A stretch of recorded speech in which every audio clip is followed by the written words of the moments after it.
पाक फिजाइया ने बहुत बड़ा इंफ्रास्ट्रक्चर खुद तैयार कर लिया है। तो अब हम ना सिर्फ ड्रोन्स और अनमैन्ड एरियल व्हीकल में इंशाल्लाह ताला बहुत जल्द सेल्फ सफिशिएंट हो जाएंगे, बल्कि 10 मई 2025 को जो हमने इंडिया पर जितनी बमबारी की थी उसमें से 50% मैन्ड एयरक्राफ्ट यानी फाइटर जहाजों ने फेंका था और 50% अनमैन्ड और ड्रोन्स ने फेंका था। इसमें तीनों क्लोज कॉम्बैट भी लग सकता है, जैसे PL-15 लगता है, PL-12 लगता है, PL-10 लगता है। ये शॉर्ट रेंज सारे मिसाइल इसके लगते हैं, मीडियम रेंज लगते हैं। और PL-15 वो मिसाइल है, मैं आपके व्यूअर्स को याद कराता चलूं, जिसने इंडिया के सातों जहाज मारे हैं। सारे के सारे जो मई में फेंके गए थे हिंदुस्तान पर, वो सब मेड इन पाकिस्तान थे।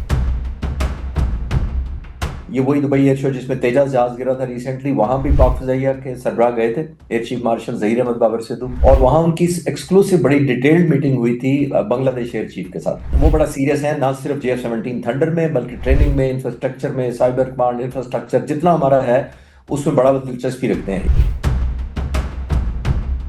बांग्लादेश सीरियस है, डेफिनेटली सूडान इंटरेस्टेड है। लीबिया का हमने देखा कि फील्ड मार्शल अभी होकर आए थे, तो वो बहुत बड़ी एक हमारे साथ उनसे डील हुई है। हमारी जो मशीनरी लग रही है इस वक्त पाकिस्तान एरोनॉटिकल कॉम्प्लेक्स कामरा में, वो बहुत अपग्रेड भी हुई है, एक्सपैंड भी हुई है। और एक और अच्छी खबर जो आपके चैनल पर बताता चलूं कि वो मशीनरी जो है वो डुअल पर्पस है। वो ये नहीं है कि पर्टिकुलर JF-17 थंडर के कॉम्पोनेंट ही बनाएगी और उसके अलावा कुछ नहीं बना सकेगी। जो हम ब्लॉक 3 अभी बनाया हमने, JF-17 थंडर ब्लॉक 3, उसका रेडार भी अपग्रेडेड है टू आईसा रेडार, जो AESA रेडार होता है।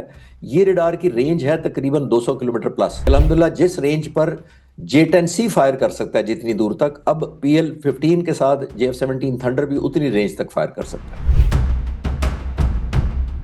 850 जहाज MiG-21 उन्होंने इंडक्ट किया था 60s में, और 450 के करीब उन्होंने क्रैश करवाया। उसमें से 200 पायलट अपनी जान से गए, 30 सिविलियन जमीन पर मारे गए। ये उसका ट्रैक रिकॉर्ड था। वो माइनस हो गया जहाज। जो मई का कॉन्फ्लिक्ट हुआ, आज भी 140 करोड़ लोग हिंदुस्तान से पूछते होंगे कि आप अटैक करने गए थे तो ट्रॉफी क्या लेकर आए थे, where is the war trophy. President Trump उनको ऑलमोस्ट हर दूसरे तीसरे दिन उनको जिक्र करके एक याद कराते रहते हैं कि 8 brand new beautiful aircraft shot down.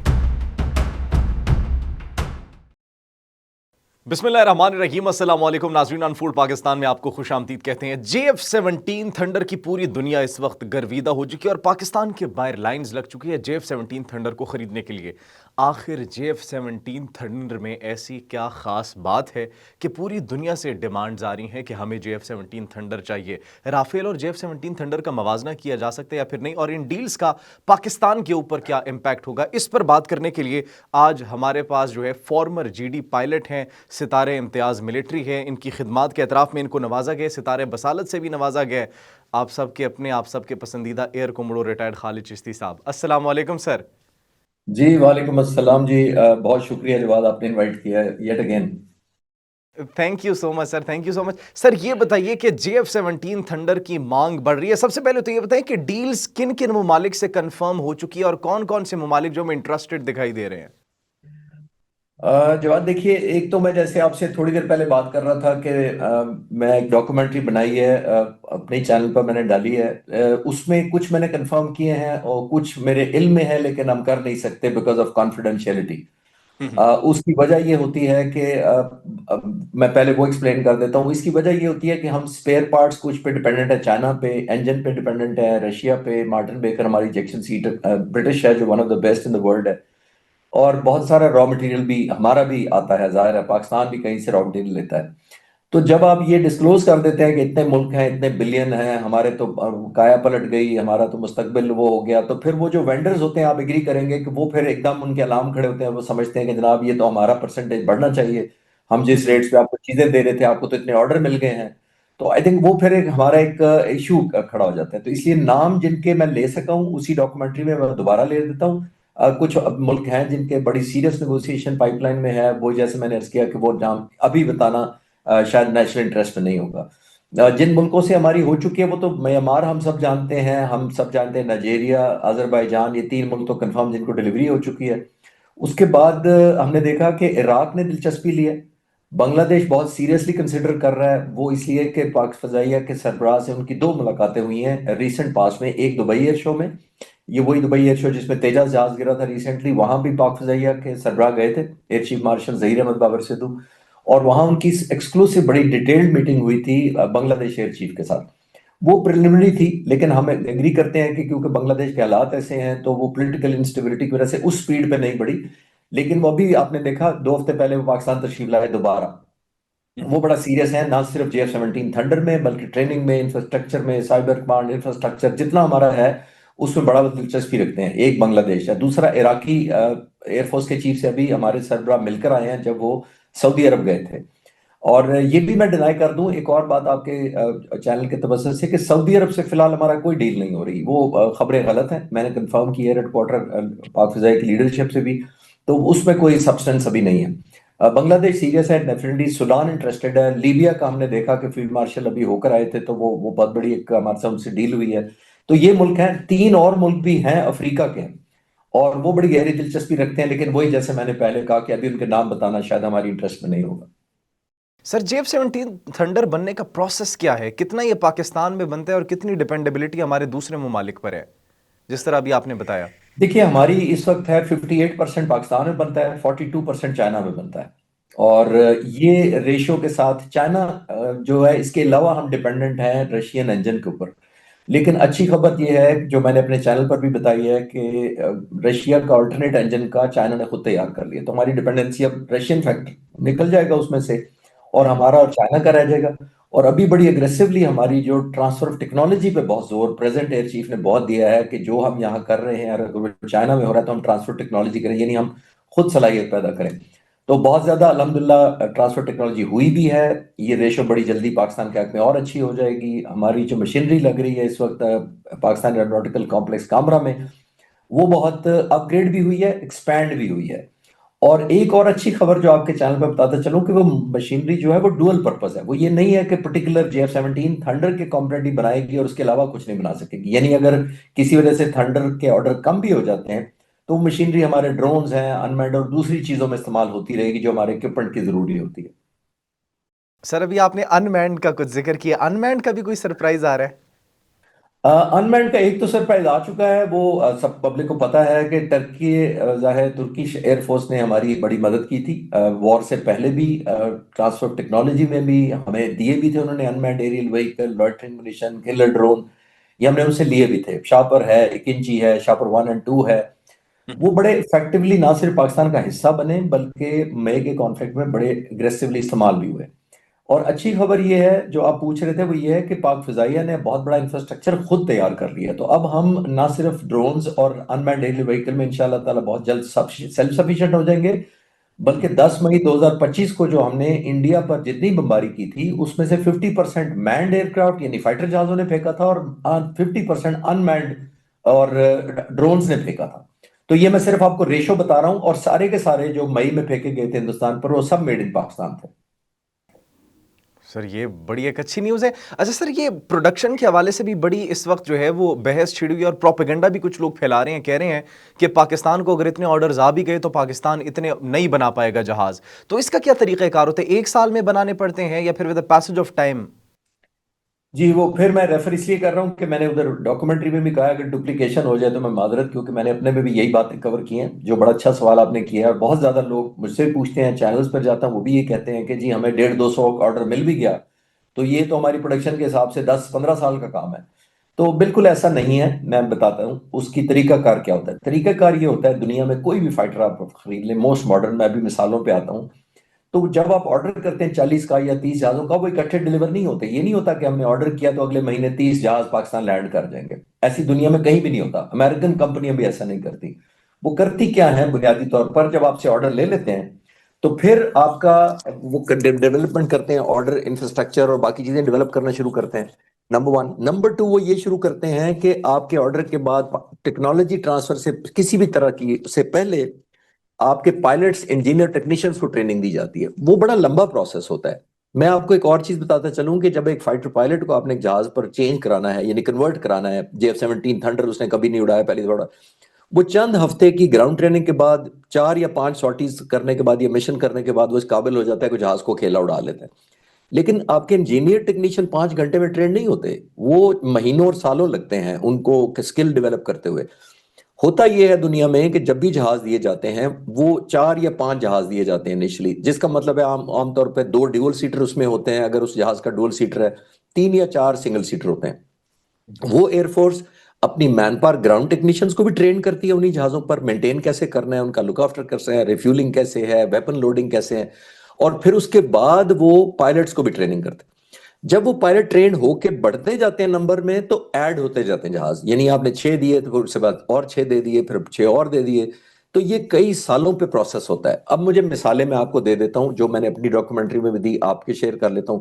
Hindustan के देख लेते हैं केस स्टडी के तौर पर। राफेल 2016 में हिंदुस्तान ने ऑर्डर किया था 36 जहाजों का। पहली डिलीवरी उनको हुई थी जुलाई 2019 में। अब जरा विजुलाइज करें कि ये ऑलमोस्ट 3.5 साल के बाद उनको जहाज मिला था, पहले 6 सिर्फ 3.5 साल के बाद।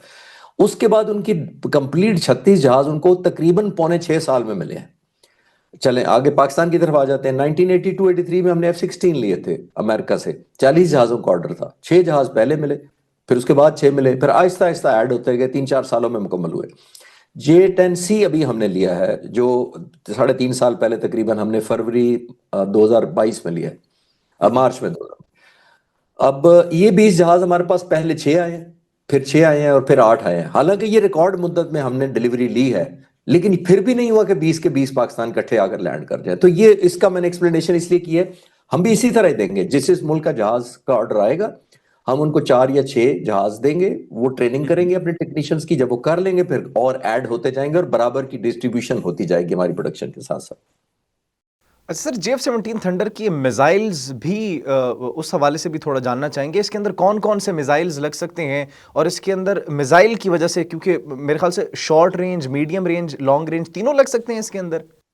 जी, इसमें तीनों क्लोज कॉम्बैट भी लग सकता है, जैसे PL-15 लगता है, PL-12 लगता है, PL-10 लगता है। ये शॉर्ट रेंज सारे मिसाइल इसके लगते हैं, मीडियम रेंज लगते हैं। और PL-15 वो मिसाइल है, मैं आपके व्यूअर्स को याद कराता चलूं, जिसने इंडिया के सातों जहाज मारे हैं।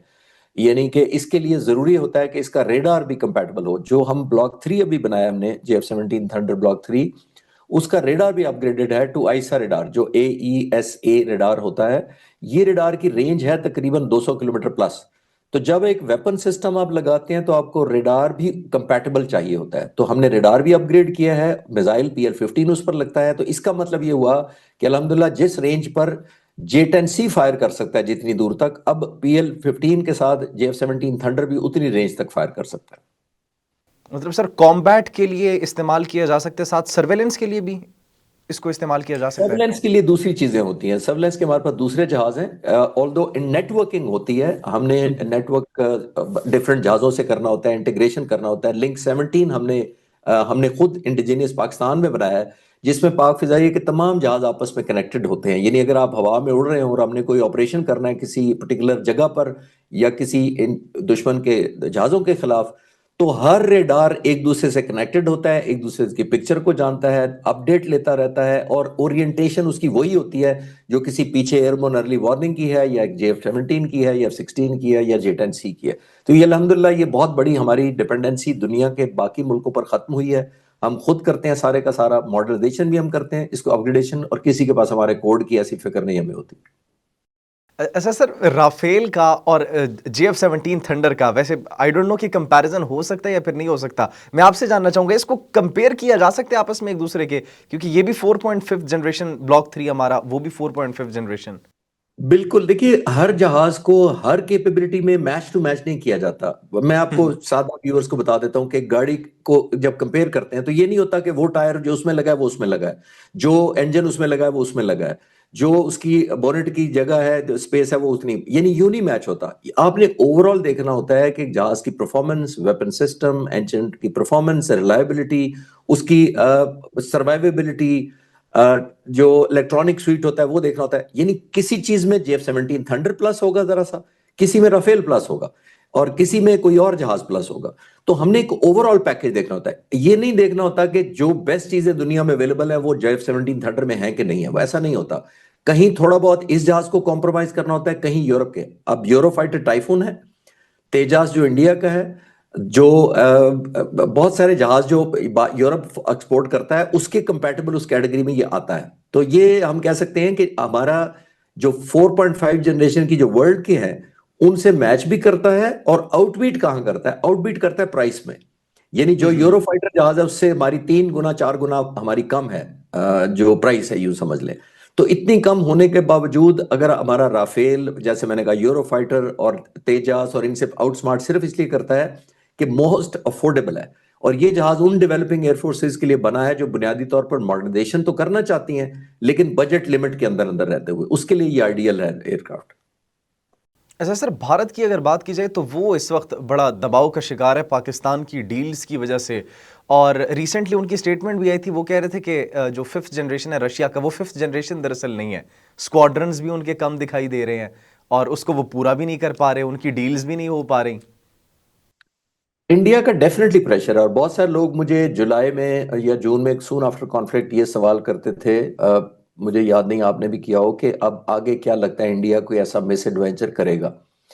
और मैं उस वक्त से कह रहा हूं कि इंडिया मिस एडवेंचर उस वक्त करेगा जब अपनी कैपेबिलिटी बढ़ाएगा, नंबर वन, और टेक होम ट्रॉफी की पोजीशन में होगा, जब उसको लगेगा कि अब मैं कोई ट्रॉफी इंडिया लेके जा सकता हूं। जो मई का कॉन्फ्लिक्ट हुआ, आज भी 140 करोड़ लोग हिंदुस्तान से पूछते होंगे कि आप अटैक करने गए थे तो ट्रॉफी क्या लेकर आए थे, where is the war trophy. तो अब तो उनके दो स्क्वाड्रन मिग 21 के, जिनको फ्लाइंग कॉफिन कहते थे, और वो भी ग्राउंड हो चुके हैं आफ्टर 65-70 ईयर्स ऑफ सर्विस के बाद। वो जाहिर है 850 जहाज था, उसकी भी बड़ी दिलचस्प स्टोरी है, ये अफसोसनाक कह लें। 850 जहाज मिग 21 उन्होंने इंडक्ट किया था 60s में, और 450 के करीब उन्होंने क्रैश करवाया, उसमें से 200 पायलट अपनी जान से गए, 30 सिविलियन जमीन पर मारे गए, ये उसका ट्रैक रिकॉर्ड था। वो माइनस हो गया जहाज, उसको फ्लाइंग कॉफिन कहते थे और विडो मेकर कहते थे उसको। अब इस वक्त जो मई में उनकी एयरफोर्स थी, उनके ऑलमोस्ट 45 जहाज कम है इस वक्त फर्दर।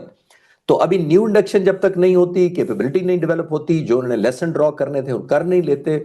मेरा नहीं ख्याल वो पोजीशन में है, लेकिन इसी वजह से उन पर प्रेशर है कि वो कंपैटिबिलिटी में पीछे रह गए हैं। पॉलिटिकल और डिप्लोमेटिक लेवल पर आपने देखा वो लेस रेलेवेंट हो गए हैं, और प्रेसिडेंट ट्रंप उनको ऑलमोस्ट हर दूसरे तीसरे दिन उनको जिक्र करके एक याद कराते रहते हैं कि 8 brand new beautiful aircraft shot down.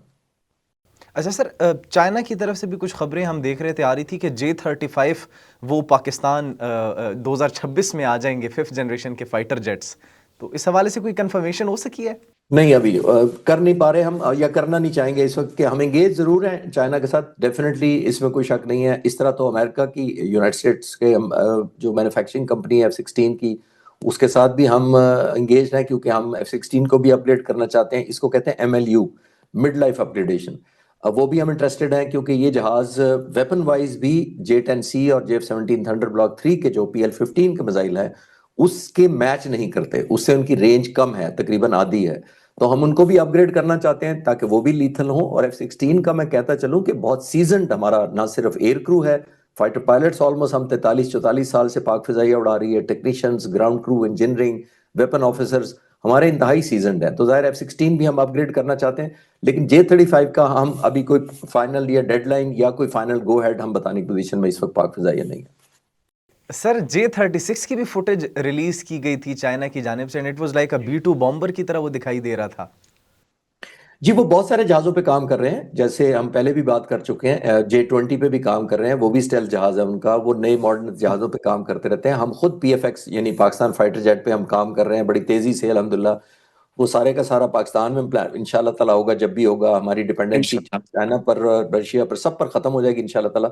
तो ये डेवलप कर रहे हैं, लेकिन हमने ये देखना होता है कि हमारे एनवायरनमेंट में हमारे जो बाकी वेपन सिस्टम है उनके अंदर इंटीग्रेशन और लिथैलिटी और पंच कौन सा जहाज ऐड करता है, तो हमने उस हिसाब से डिसीजन लेना होता है। सर, PFX के हवाले से भी आपने जिक्र किया, कोई अपडेट्स हैं? ये कहा जा रहा है कि JF-17 थंडर का ब्लॉक 4 जो है शायद वही PFX हो। नहीं नहीं, PFX ऑल टुगेदर डिफरेंट जहाज होगा इंशाल्लाह ताला, बहुत लीथल, ज़ाहिर रिलायबल। जैसे मैंने कहा, हमारी जो स्किल है इंजीनियर्स की, टेक्नीशियंस की, वो बहुत डेवलप हो चुकी है। ये JF-17 थंडर इंडिपेंडेंट है, ये अपग्रेड अपनी टाइमलाइन के साथ या रिक्वायरमेंट के साथ या जितनी डेवलपमेंट्स आती है मॉडर्नाइजेशन उसके साथ होता रहेगा। लेकिन PFX all together stand loan project है, अल्हम्दुलिल्लाह उस पर बहुत डेवलपमेंट हुई है। लेकिन जाहिर है दुनिया का एकदम अलार्म खड़े हो जाते हैं अगर हम कोई डाटा या इंफॉर्मेशन शेयर करते हैं। तो अभी हम इस पोजीशन में नहीं है, मैं खुद देख कर आया हूँ जो सेटअप है, लेकिन अभी बताया नहीं जा सकता कुछ ज्यादा। मतलब ये 100% मेड इन पाकिस्तान होगा? इंशाल्लाह, इंशाल्लाह। सर, थोड़ा सा टाइम ड्यूरेशन ही बता दें, हमारे अंदर भी क्यूरियोसिटी बढ़ रही है, कब तक हम सरप्राइज देंगे? नहीं जवाब, इसके अंदर टाइम ड्यूरेशन होती भी नहीं है अब, क्योंकि कंटिन्यूस डेवलपमेंट्स होती हैं, फिर दुनिया आपको ब्लॉकेड की बड़ी कोशिश करती है। JF-17 थंडर जब हमने बनाया था तो बहुत दुनिया ने रोड़े अटकाए थे, क्योंकि वो हैरान थे। मैंने अपनी डॉक्यूमेंट्री को ओपनिंग इसी लफ्ज से किया, मैं दोबारा रिपीट करता हूँ, मैं उसमें कहा है कि 200 मुल्क हैं दुनिया में, 200 झंडे हैं, 200 एयर स्पेसेस हैं, फाइटर जेट बनाने वाले 15 मुल्क हैं सिर्फ, और एक्सपोर्ट करने वाले 10 से भी कम है, उसमें पाकिस्तान है। तो मैं सिर्फ आपको डाटा ही लिंक कर रहा हूं, तो इतना आसान नहीं होता। और दुनिया में जो 200 लोग हैं या 15 लोग जो बना रहे हैं ऑलरेडी, वो बिल्कुल नहीं चाहेंगे कि थर्ड वर्ल्ड का एक मुल्क उठ के या डेवलपिंग कंट्री एक उठ के वो अपना फाइटर जहाज। बाय द वे 10 मुल्कों में से सिर्फ हम ही अंडर एक, जिसको इकोनॉमिक क्रंच भी है, जिसका अपने इश्यूज भी हैं, बाकी तो एडवांस और वेस्टर्न और अमेरिका है जिसके अंदर। तो उनको तो ना पैसों का इशू है, ना उनकी स्टेबिलिटी का इशू है, ना उनको फंडिंग का मसला होता है। हम इतने रिसोर्सेज के बावजूद, जब सैंक्शंस भी लगती हैं, रेडार डिनाई किए जाते थे, इलेक्ट्रॉनिक जो सेंसर्स हमने लेने होते थे उन पर पाबंदी लग जाती थी, जहां जहां दुनिया को पता लगता था कि पाकिस्तान अपना जहाज बनाने के लिए कर रहा है, उन कंपनियों को एक किस्म की वार्निंग या अलर्ट चला जाता था। तो इस वजह से हम कुछ भी नहीं बताते कि हम जब कर लेंगे इंशाल्लाह ताला कॉन्फिडेंशियलिटी से, उस पे एक ही दफा अच्छी खबर आएगी मुल्क के लिए इंशाल्लाह।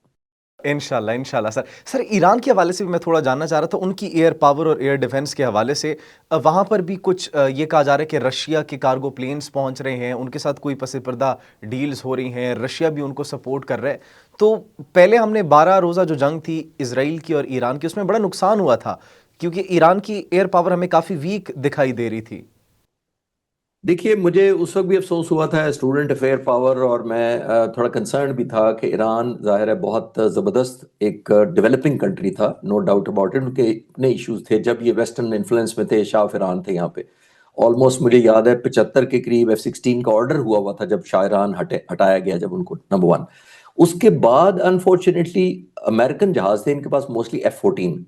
और F-14 जहाज अमेरिकन ओरिजिन होने की वजह से इटसेल्फ कोई 55 साल पुराना जहाज है, 60 साल पुराना जहाज है। अब वो ऑलमोस्ट दुनिया से ग्राउंड होते जा रहे हैं, इनको मेंटेन करना बहुत ही मुश्किल था ईरान के लिए। और जब सैंक्शन लग जाए तो आप सोचें, एक आम मुल्क के लिए इतना मुश्किल है, तो जिस पर सैंक्शन लगी और वो भी अमेरिकन जहाज की, तो वो क्या मेंटेन करते होंगे। तो मेरा कंसर्न उस वक्त भी था कि ईरानियन हुकूमत ने, शायद या पॉलिसी मेकर ने, अपनी एयरफोर्स पर उस तरह तवज्जो नहीं दी। और मैं रिपीट करता चलूं, इसलिए नहीं कि मेरा एयरफोर्स से ताल्लुक है, अब दुनिया मान रही है कि आप किसी भी एयरफोर्स के बगैर जंग लड़ सकते हैं, जीत नहीं सकते। हम्म। तो लड़ना और चीज होता है, जीतना और चीज होता है। तो जंग लड़ी जाती है जीतने के लिए। ईरान के पास क्योंकि एयरफोर्स में कोई सिग्निफिकेंट नहीं था, आपने देखा वो इसराइल के जहाजों को और अमेरिकन जहाजों को कोई चैलेंज नहीं पुटअप कर सके। स्टेट ऑफ हॉर्मज को ब्लॉक करने का वो कहते हैं कि हम ब्लॉक कर देंगे, वो ब्लॉक एयर पावर के बगैर नहीं हो सकती। आप कोई शिप खड़ा करेंगे, वो एयर स्ट्राइक करके शिप को नॉकआउट कर देंगे। तो आपको एयर चाहिए होती है प्रोटेक्शन के लिए। अगर आपके पास एयर नहीं है तो आप बहुत ज्यादा, जिसको कहते हैं, वनरेबल हो जाते हैं फ्रॉम एनिमी अटैक। वही उन्होंने किया, उन्होंने एयर डिफेंस को जैम किया, अपने मुसाद के उनके एजेंट्स थे उनको बहुत ज्यादा ट्रिगर किया यहाँ पर। और मैं अपनी तरफ से नहीं कह रहा, अभी एक उनके मिनिस्टर हैं इसराइल के, उन्होंने ट्वीट के, न्यू ईयर ट्वीट पे न्यू ईयर हैप्पी किसको विश किया है, आप हैरान होंगे। उन्होंने कहा है कि मैं ईरानी लोगों को और ईरानी लोगों के साथ खड़े हुए मोसाद एजेंट्स को सबको हैप्पी न्यू ईयर कहना चाहता हूं, जो तेहरान में खड़े हैं उनके साथ। आप जरा विजुलाइज करें कि कहां तक उनकी पेनिट्रेशन है। तो पहली बात तो जाहिर है ऐसे सूरत हाल के अंदर उनकी एयरफोर्स बहुत पोटेंट होनी चाहिए थी। रशिया और दूसरे, हम न्यूज सुनते रहते हैं लेकिन क्योंकि ऑफिशियल कुछ नहीं, ना रशिया बता रहा है ना ईरान बता रहा है कि हम कितनी हेल्प कर रहे हैं, लेकिन बहुत सिग्निफिकेंट नहीं है उसके मुकाबले में। आई थिंक इनको अभी भी फौरी तौर पर एयरफोर्स पे बहुत फोकस करना चाहिए, मेरा मानना ये है, या मेरी तजवीज़ ये होगी।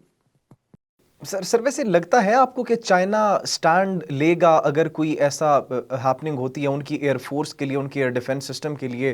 क्या उनको मजबूत करने की कोशिश कर सकता है, या फिर पाकिस्तान रोल प्ले कर सकता है अपना, क्योंकि पाकिस्तानी सरहद जो है वो ईरान के साथ मिलती है? देखिए, कोई भी आपकी जंग के दौरान मदद कोई कम ही करता है, या आपने पीस टाइम खुद डेवलप करनी होती है। और चाइना तो वैसे भी किसी जंग में पिछले 50-60 सालों में आपने देखा किसी जंग में नहीं कूदता। तो पीस टाइम में अगर वो करना चाहें तो जाहिर है बहुत हेल्प हो सकती है। हमने मिशाक जहाज दिए हुए हैं ईरान को, ट्रेनर जहाज पहले भी उड़ा रहे हैं वो। तो वो देखना पड़ेगा कि वो पीस टाइम में कितना इंटरेस्ट रखते हैं और ये कोलैबोरेशन कितनी है। जंग में अगर किसी को ये पिक्चर है कि कोई फाइटर जहाज दूसरे मुल्कों के आएंगे और दुश्मन उन्हें, हमलावरों के खिलाफ हम वो हवा में उड़ जाएंगे, वो नहीं होता दुनिया में। आपकी इस तरह कोई मदद नहीं करता। आपने खुद अपनी मदद पहले करनी होती है, पीस टाइम ट्रेनिंग देनी होती है, अपनी सलाहियत बिल्ड करनी होती है, फिर आपकी दुनिया मदद कर दे तो वो एक एडिशनल बोनस होता है। अच्छा सर, लास्ट बस क्वेश्चन आपसे ये करना चाहूंगा, इन तमाम तर ये जो डील्स हैं पाकिस्तान के लिए, इसका मुस्तकबिल आप क्या देखते हैं? How do you see these all defence deals जो हो रही हैं? देखिए, ये जो डील्स होती हैं ये बुनियादी तौर पर सिर्फ फाइनेंशियल डील नहीं होती। ये एक लेवल ऑफ एंगेजमेंट होता है दो मुल्कों का, एक कमिटमेंट होती है, आपका वे फॉरवर्ड होता है। जब आप एक फाइटर जहाज दे देते हैं तो वो मुल्क आप पर 30-40 साल तक डिपेंडेंट हो जाता है, आपसे कोलैबोरेट करता है। जब वो कोलैबोरेट करता है तो जरूरी नहीं कि सिर्फ मिलिट्री हार्डवेयर तक रहे, फिर बिजनेस भी हो सकता है, कारोबार भी हो सकता है, म्यूचुअल सोशल लिंक्स भी हो सकते हैं। तो आई थिंक ये गेटवे होता है बुनियादी तौर पर। जहाज जिसको कहते हैं एक वन रीजन है, और ये आने वाले मुल्कों में हमारी एक म्यूचुअल बॉन्डेज बनेगी। मैं आपको एक डाटा बता के फिर क्लोज करता हूं। देखिए, इसराइल तकरीबन उसने पिछली तिहाई में 15 बिलियन डॉलर की मिलिट्री एक्सपोर्ट की थी, 15 बिलियन। और आप सुनकर शायद हैरान होंगे, उसमें 25% कस्टमर कौन है? वो है मिडल ईस्ट के और अरब मुल्क। इसराइल के इक्विपमेंट के 25% हमारे दोस्त भाई हैं। वो क्यों है? इसराइल उनको बहुत खुश होकर वेपन देता है, इसलिए कि एक गुडविल क्रिएट होती है, एक कॉरिडोर बन जाता है, एक डिपेंडेंसी हो जाती है, और जरूरत पड़ने पर ब्लैकमेल भी किया जा सकता है। तो ये मैं इसलिए आपको डाटा दिया है कि आपके व्यूअर बेहतर समझ सकें कि मिलिट्री हार्डवेयर का देखें एक्सप्लॉयटेशन तक ले जाती है। हमें 1982 में F-16 दिए गए थे, हमने 8-9 साल उड़ाए, सोवियत यूनियन के साथ जंग लड़ी, अफगानिस्तान से उनको निकाला। सोवियत यूनियन जो उस वक्त सुपर पावर था उसके 9 जहाजों को तबाह किया। लेकिन जो ही 89 में सोवियत यूनियन वापस चला गया, हमारे स्पेयर पार्ट्स बंद कर दिए गए। हमारे जो $658 मिलियन दिए हुए थे नए F-16 के लिए, वो रोक लिए गए। तो ये दो मिसालों से मैंने आपको वाजे करने की कोशिश की है कि आप जब डिपेंडेंट होते हैं तो आप फेयर रहें, तो ना रहें तो दूसरा मुल्क आपकी आर्म ट्विस्टिंग कर सकता है। एक आखिरी वजह JF-17 थंडर के ज्यादा ऑर्डर मिलने की वजह यह है कि पाकिस्तान क्रेडिबल मुल्क है, पॉलिटिकल स्ट्रिंग्स अटैच नहीं है, डिग्री ऑफ एश्योरेंस ज्यादा है कि जब हम देंगे आपको तो हम बैक भी करेंगे। ये नहीं होगा कि आज हम उस कैंप में हैं तो पार्ट्स बंद कर दें और आज उस कैंप में। वेस्ट तमाम का तमाम ऑलमोस्ट यही करता है। नेटो जिन ममालिक देते हैं वो भी यही करते हैं। अमेरिका उनको कहता है कि ट्विस्ट करो, आम वोट कर देते हैं, तो इसलिए डिनाई हो जाता है। तो आई थिंक वो सबसे बड़ी एडवांटेज JF-17 थंडर की भी यही है कि हम एक कंटिन्यूड सप्लाई है और मैं एश्योर्ड पार्टनर साबित होते हैं स्टेबलाइजेशन के तौर पर और ऑब्वियसली लॉन्ग टर्म रिलेशनशिप के सेंस में। सर लास्ट मेरे जहन में अभी एक क्वेश्चन है, आई जस्ट रिमेंबर इट। कल जो है एक डिफेंस एग्रीमेंट की भी बात की गई और इंडिया ने उसको अनाउंस किया, इस पर आप कोई कमेंट देना चाहेंगे यूएई के साथ? मुझे बहुत ज्यादा हैरत नहीं हुई, पाकिस्तान बहुत हैरत हो रही है। हर हम्म। मुल्क अपनी नेशनल इंटरेस्ट में काम करता है। ये मेरा कमेंट बड़ा सिंपल है इसके ऊपर। हमारी दोस्त हमारी तरफ देख के किसी से कोई दोस्ती नहीं करता, और दुनिया में कोई मुल्क नहीं करता। ये हमें याद रखना चाहिए। अपने पांव पर हम खड़े होंगे, सेल्फ सफिशिएंट होंगे, लोग अब एंगेज करेंगे। लेकिन एक मुल्क से दोस्ती का मतलब दूसरे से दुश्मनी नहीं होता। इंडिया सऊदी अरब के कोई 28 लाख लोग सऊदी अरब में काम करते हैं जो इंडियन है। आया सऊदी अरब ने उनको निकाल दिया है कि क्योंकि हमारी डिफेंस डील हो गई है। उनकी नेशनल इंटरेस्ट में है कि इंडियन वहां काम करते रहे, वो काम कर रहे हैं। यूएई में काम करते रहेंगे, उनकी कोलैबोरेशन उनको बेहतर लगा, उन्होंने कर लिया है। तो ये नेशनल इंटरेस्ट होती है हर मुल्क की, इसमें आप प्रेशर नहीं लेना चाहिए। अल्हम्दुलिल्लाह हम जिस मकाम पर पहुंच गए हैं वो अल्लाह की देन के बाद इस कौम की अर्निंग है, मुसल्लह अफवाज की, और पाकिस्तान को सलाम, पाकिस्तान एयरफोर्स जिसने इतनी इज्जत में इजाफा किया, अल्हम्दुलिल्लाह। बिल्कुल, बेशक ऐसे ही है। Thank you so much for your time sir, बड़ा अच्छा लगा आपके साथ एक मतलब फिर से डिस्कशन करके, बड़ा सीखने को हमें भी मिला, हमारी ऑडियंस को भी सीखने को मिला होगा। नाज़रीन, इसी के साथ मुझे इजाज़त दीजिए, कमेंट सेक्शन में अपनी राय से ज़रूर आगाह कीजिएगा। अल्लाह ने कहबान।